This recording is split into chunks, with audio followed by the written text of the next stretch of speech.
Most animals are spared the burden of interpretation. If you own a cat, you've probably noticed it doesn't have a 5-year plan.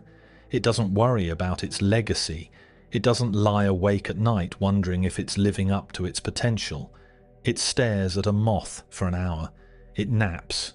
It eats. And when it eventually dies, it doesn't leave behind a half-finished memoir or a quiet sense of regret. It just stops. Clean. Contained. And then there's us.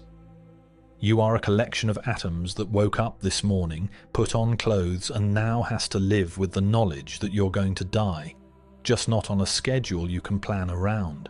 You have rent. Your knee makes a clicking sound. And every once in a while, usually at night, your brain reminds you that none of this lasts. So, congratulations. You have human consciousness, the ultimate upgrade nobody asked for. Evolution, for the most part, is practical. Traits develop because they increase the odds of survival long enough to reproduce. That's it. No meaning, no intention, just continuation. But sometimes a trait doesn't stop growing when it should. There's a phenomenon in biology where an adaptation becomes so exaggerated it turns into a liability, not because it failed, but because it succeeded too well. The peacock's tail is a classic case. It evolved as a signal, bright, symmetrical, a billboard for genetic fitness. But the larger and more ornate the tail became, the more it worked against the peacock. Harder to move, harder to escape, impossible to hide. The tail didn't help the peacock survive the world. It helped the peacock impress another peacock, while advertising itself to everything else. For a long time I've wondered if human self-awareness works the same way. At first it was useful. We could anticipate danger, plan ahead, predict outcomes, outthink predators. But then the predators mostly disappeared, and the awareness kept expanding. So now, instead of scanning for threats, we scan ourselves. Instead of fearing teeth and claws, we fear time. Instead of reacting to the present, we rehearse futures we'll never live long enough to finish. We can contemplate infinity, while trapped inside a body that's essentially a wet bag of salt and meat with an expiration date. That's not a miracle. That's a mismatch. We didn't evolve for truth. We evolved for survival. And we solved survival faster than we evolved the psychology to live with the solution. This is why advanced societies don't collapse from starvation or predators. They fracture under the weight of interpretation. We are the only species that routinely tries to forget what it is, because this level of self-consciousness is heavy, and it doesn't turn off. There's a philosopher who took this problem seriously and came to an unsettling conclusion. He argued that human beings are biologically over-equipped. Consciousness doesn't reduce suffering, it amplifies it. We don't just feel pain, we anticipate it, replay it, contextualize it, ask what it says about us. Awareness doesn't fix reality, it just increases the resolution. Once you see this, civilization starts to look less like progress and more like a series of coping mechanisms layered on top of one another. According to this view, we manage consciousness using 4 main strategies. The first is isolation, an unspoken agreement not to talk about certain things. We don't mention that we're on a rock moving through nothing. We don't bring up the fact that everyone we love will disappear, and then even the memory of them will fade.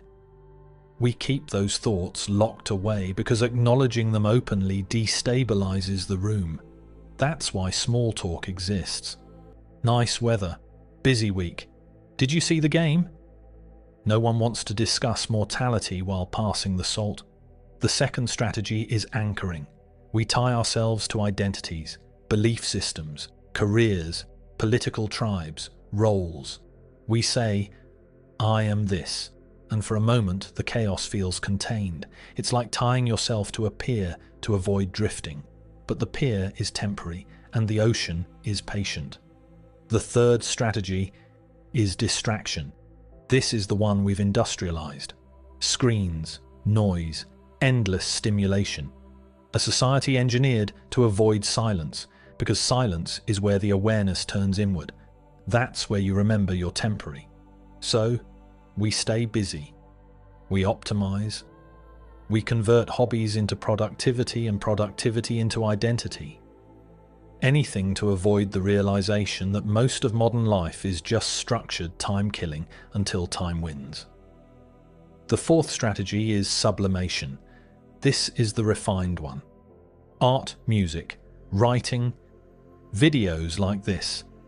It's when you take existential overload and reshape it into something shareable, something aesthetic, something survivable. You don't remove the weight, you redistribute it. The peacock can't lose the tail, so it learns to carry it. This all sounds bleak, and it is.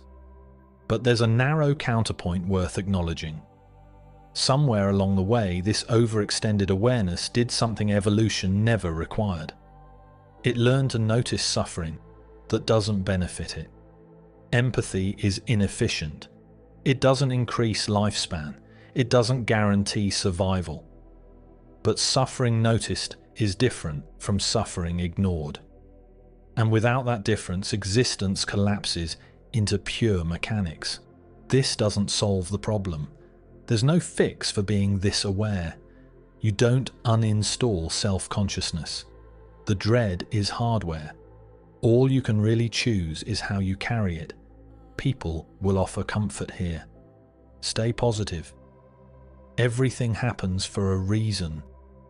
That's just more anchoring, more noise. The honest move is acceptance without illusion. You're on a sinking ship. Music doesn't stop the water. You play because you're a musician. You drink the coffee anyway. You're kind anyway. Not because it fixes anything, but because this is where you stand. If our awareness is an overgrown signal, bright, heavy, impossible to fold away, then maybe the task isn't to escape it. Maybe it's to walk carefully with it while there's still ground beneath our feet.